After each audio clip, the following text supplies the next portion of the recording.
ধন্যবাদ। আমাদের ভাই প্রশ্ন করেছেন, আমরা যারা এই মসজিদে নামাজ পড়ি, বসেন আপনি, আবার অন্য মসজিদে অন্যরকম নামাজ পড়ি, তাহলে কি হবে না?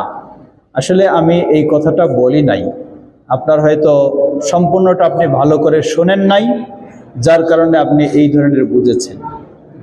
আমি বলেছি, আর একটু ক্লিয়ার করে আপনি শোনেন, আহলুল হাদিস আর সহি আকীদার অনুসারী এই দুই ব্যক্তির মাঝে পার্থক্য রয়েছে।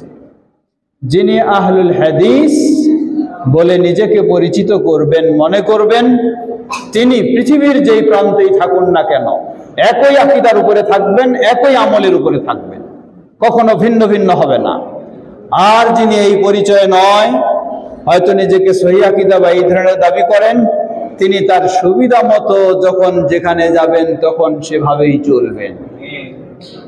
এই কথা আমি বলেছি, বুঝেছেন? এবার সুবিধা মতো বলতে বোঝায়, এখানে আসলেন একজন ব্যক্তি, মিলাদ নাই, মিলাদ করবে না, আরেক মসজিদে গেলেন, মিলাদ চলতেছে, সে মিলাদও করতেছে, এটা হলো সুবিধা মতো।